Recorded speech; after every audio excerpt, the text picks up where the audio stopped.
एक एक करके नंबर आता है सबका, एक ही पंथ के एक ही गुरु के चेले हैं, लेकिन एक सत्संग करके जैसे ही उतरता है दूसरा टांग खींचता है उसकी कि ये अज्ञानी ये क्या बोल के चला गया।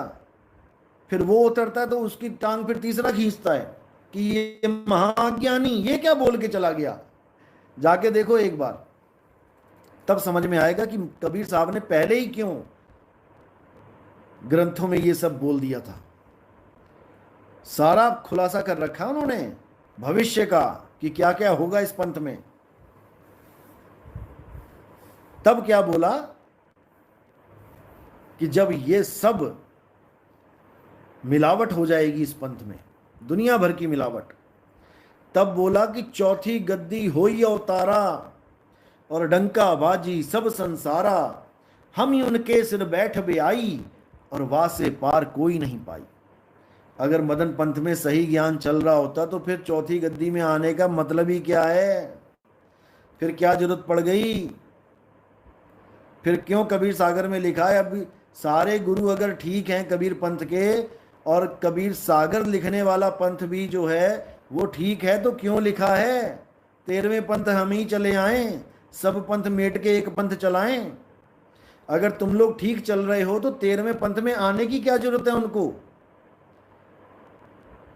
अगर तुम्हारे सारे वंश जितने हैं ठीक चल रहे हैं तो फिर क्यों कहते हो कि एक पुरुष आएगा अभी। ये सब महात्मा कहते हैं।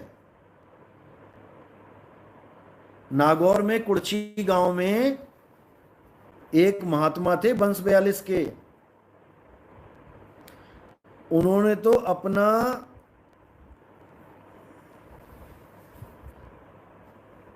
वो भी काट दिया था काम से बचने के लिए।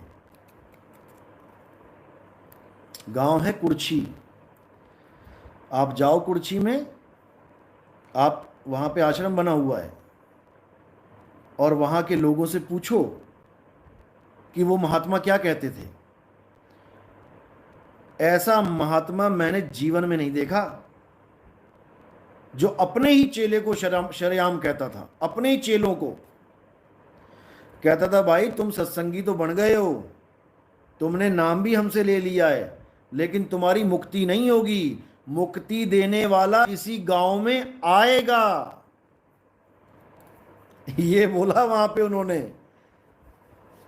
और उनका नंबर भी मैं नीचे दे दूंगा, किसी को शक हो उसकी फोटो भी मंगा ले महात्मा जी की और रिकॉर्डिंग भी कर ले उन लोगों की। पूरा गांव हिला पड़ा है क्योंकि वो अपने मुख से बोल के गया है, वो अपने मुंह से ये बोल के गया है कि कोई आएगा और वो ऐसा जगाएगा कि उसके बाद कोई सो नहीं पाएगा।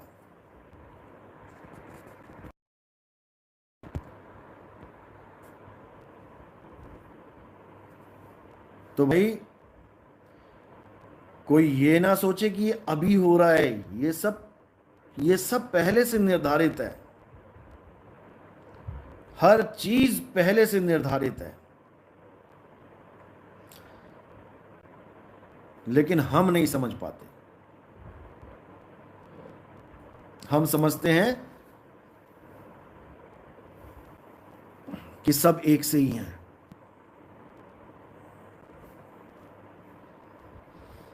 सबको एक ही तराजू में तोल लेते हैं। मेरी आवाज और वीडियो सही चल रही है? मेरी आवाज आ रही है? मेरी आवाज और वीडियो सही चल रही है? ओके।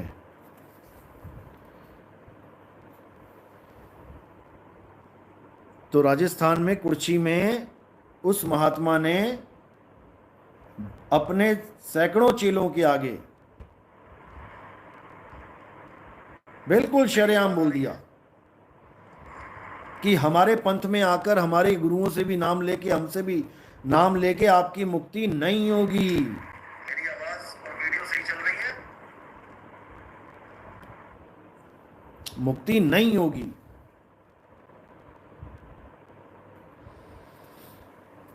तो वो लोग भी हैरान होते हैं कि बताओ, जो हमारे गुरु ने हमें बोला था वही चीज हमारे प्रत्यक्ष है। और ये ऐसा ज्ञान है कि उस पंथ के महात्मा मुंह छुपाते फिरते हैं जब हमारे शिष्य 2 सवाल रख देते हैं उनके आगे।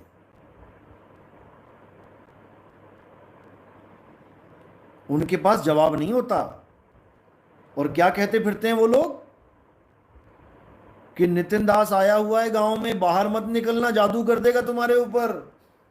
जादूगर बना दिया इन लोगों ने।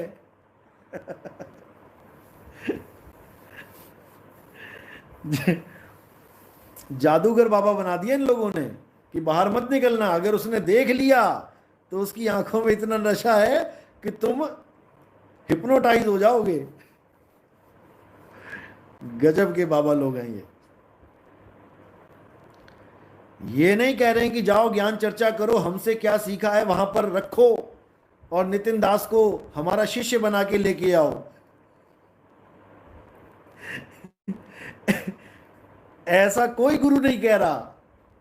सारे गुरु कह रहे हैं नितिन दास का सत्संग मत सुन लेना, नाम खंड हो जाएगा। अरे भाई, नाम नहीं, तुम्हारा पंथ खंड हो जाएगा, तुम्हारा पूरा पंथ खंड हो जाएगा। जिसने हमारे सत्संग सुन लिए, क्योंकि तुम काल का पंथ चला रहे हो, तुम्हारा पंथ ही खंड करने आया हूं मैं यहां पे। सब पंथों को एक करने आए हैं और एक करके रहेंगे, चाहे आज हो जाओ चाहे कल हो जाना, होना तो पड़ेगा। और तुम कह रहे हो सत्संग मत सुनो, सत्संग तो सुनने पड़ेंगे। अभी तो बीज बोया जा रहा है, अभी तो बीज बोया जा रहा है। जब ये फसल उगेगी ना, तब तुम्हें समझ में आएगा कि ये क्या हो रहा है। अभी तो कबूतर की तरह आंख बंद करके बैठे हो कि बिल्ली आई है, मैंने आंखें बंद कर ली, अंधेरा हो गया, आप बिल्ली मुझे नहीं देख सकती। रुक जाओ, लग जाएगा पता।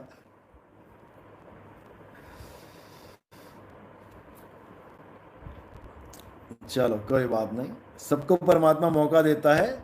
इन गुरुआ लोगों को भी दे रखा है मौका कि समय है, सुधर जाओ, परमात्मा बनने की कोशिश मत करो। जो परमात्मा है उसको परमात्मा रहने दो। अरे कबीर साहब आके चले गए यहां से, उन्होंने कभी ना कहा मैं परमात्मा हूं।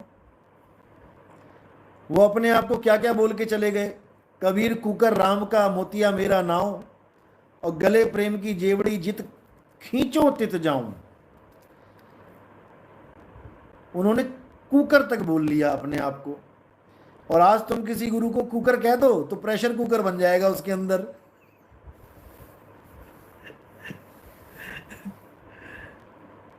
यानी ज्वालामुखी फट जाएगा। प्रेशर कुकर ज्वालामुखी की तरह होता है, नीचे से आग लगी होती है, ऊपर से सीटी बज रही होती है। तो ये हाल हो जाएगा। लेकिन जो 52 अक्षरों को पार कर चुका है, जो 52 से आगे बढ़ चुका है, तुम उसको विचलित नहीं कर सकते। वो केवल एक ही चीज में विचलित होता है, जो वो काम करने आया है उस काम में कोई रुकावट डाले तो। हालांकि रुकावट तो कोई डाल ही नहीं सकता, लेकिन भोले जीवों को कोई फंसाए। जिन एक एक जीवों को हम इस काल जाल से छुड़वा रहे हैं, अगर उनके ऊपर कोई जाल डालने की कोशिश करे, तब तो भाई डायरेक्ट पंगा है, और ज्ञान अज्ञान का पंगा है। फिर तो परमाणु बम आएगा। जिसको बोला है और कबीर ज्ञान सो ज्ञान है, तो वो वाला ज्ञान आएगा। और बाकी क्या है, ज्ञानड़ी। तो अगला सवाल